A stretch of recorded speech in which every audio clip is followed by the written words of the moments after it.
जब ओशो से किसी ने पूछा कि आप स्वयं को भगवान क्यों कहते हो, तब ओशो ने कहा, जब मैं स्वयं को भगवान कहता हूं तो मैं तुम्हें जगाता हूं, चुनौती देता हूं।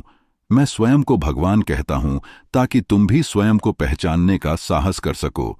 यदि तुम मुझ में इसे पहचान सको तब तुमने स्वयं में भी इसे देखने की दिशा में कदम उठा लिया। स्वयं को भगवान घोषित कर, मैं भगवान को नीचे नहीं ला रहा हूं, मैं तुम्हें ऊपर उठा रहा हूं। एक बार तुम्हें स्वयं की भगवत्ता से पहचान हो जाए, तुम भारमुक्त हो जाते हो। तब मात्र गलतियां होती हैं, पाप नहीं। तुम पापी नहीं होते। तुम गलत हो सकते हो पर पापी नहीं। तुम जो भी करो अपनी भगवत्ता नहीं खोते, वह तुम्हारा स्वभाव है। स्वयं को भगवान घोषित करना एक विधि है। मैं किसी भी दिन इस शब्द को छोड़ सकता हूं। जिस दिन मैं देखूंगा कि युक्ति काम कर गई, अब कोई आवश्यकता नहीं। कुछ लोग तैयार हो गए हैं, तब वे ही प्रमाण बन जाएंगे। तब स्वयं को भगवान कहने की आवश्यकता नहीं रहेगी, वे लोग ही प्रमाण हो जाएंगे। यदि मेरे कुछ सन्यासी खिलने शुरू हो जाएं, मैं स्वयं को भगवान कहना बंद कर दूंगा। मैंने इसे कार्य विशेष के लिए चुना है और यह फैसला सही रहा है, क्योंकि जो लोग मेरे पास ज्ञान इकट्ठा करने आ रहे थे वे रुक गए। जिस दिन मैंने स्वयं को भगवान कहा, वे रुक गए। यह उनके लिए असहनीय हो गया। उनके अहंकार को बहुत चोट लगी कि कोई स्वयं को भगवान कहे। उन्होंने आना बंद कर दिया। वे मेरे पास ज्ञान एकत्र करने को आते थे। अब मैंने अपना ढंग ही बदल दिया।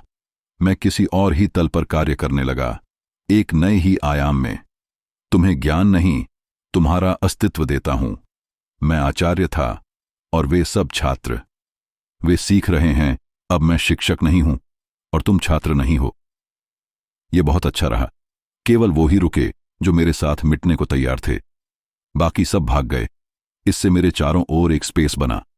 अन्यथा वे इतने इकट्ठे हो गए थे कि उस कारण से सच्चे साधक मेरे पास नहीं आ पा रहे थे। भगवान शब्द ने एक विस्फोट का कार्य किया। मैं खुश हूं कि मैंने यह शब्द चुना। ओशो का भगवान श्री कहलाना भी आलोचना का भारी विषय हुआ। रोज ही इसकी अखबारों में चर्चा होती। प्रवचन के दौरान उल्टे सीधे प्रश्न पूछे जाते। ये स्वयं घोषित भगवान हैं, इनको भगवान की उपाधि किसने दी? यह अहंकार की घोषणा है। क्या तुमने इस दुनिया को बनाया है? इस प्रकार के प्रश्नों के उत्तर में ओशो कहते, अपनी भगवत्ता की प्रतीति स्वयं को ही हो सकती है। यह साक्षात्कार है, नहीं कि कोई अधिकारी के पास जाकर अपनी पात्रता सिद्ध कर ड्राइविंग लाइसेंस जैसा प्रमाण पत्र लेना होता है।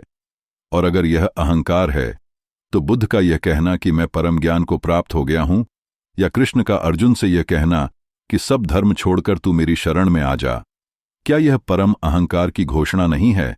और जहां तक इस दुनिया को बनाने का सवाल है तो आतंक, युद्ध, द्वेष, हिंसाचार से भरी इस दुनिया को बनाने का जिम्मा मैं लेना भी नहीं चाहता। भगवान की व्याख्या देते हुए ओशो कहते, जहां तक मेरा भगवान होने का सवाल है उसका इतना ही अर्थ है कि मैंने अपनी भगवत्ता को जान लिया है और इसलिए मैं भगवान हो गया हूं। अब मेरी कोई मांग नहीं रही, जो है उससे मैं पूरी तरह से संतुष्ट हूं। उसी अर्थ में मैं भगवान हूं और उसके साथ यह भी जानता हूं कि तुम में से हर एक अपनी भगवत्ता को पा सकता है। ओशो और भी अलग ढंग से इस बात को बताते। वे कहते, 10 साल तक पूरे मुल्क में घूमकर मैं आप सभी को कहता था कि आपके भीतर बैठे परमात्मा को मैं प्रणाम करता हूं। तब किसी ने भी मुझे आकर नहीं पूछा कि आप हमें परमात्मा के नाम से क्यों संबोधित करते हो। सभी ने इसको जैसे स्वीकार ही कर लिया। जिस अचेतन में तुम जी रहे हो उसे तो भगवान नहीं कहा जा सकता, लेकिन अपनी चेतना से पूरी तरह से जुड़ जाओ तो तुम्हारी भी भगवत्ता प्रकट हो सकती है। लेकिन उसके लिए कुछ करना पड़ेगा। वह क्या करना है यह किसी ने मुझसे नहीं पूछा, इसलिए मैंने तुम्हें झकझोरने के लिए अपने आप को भगवान कहना शुरू किया और इसका परिणाम आ रहा है। मैं आपसे कहना चाहता हूं कि मैं भी आप जैसा ही सामान्य आदमी हूं। अगर मैं अपनी भगवत्ता को जान सका तो आप क्यों नहीं जान सकोगे?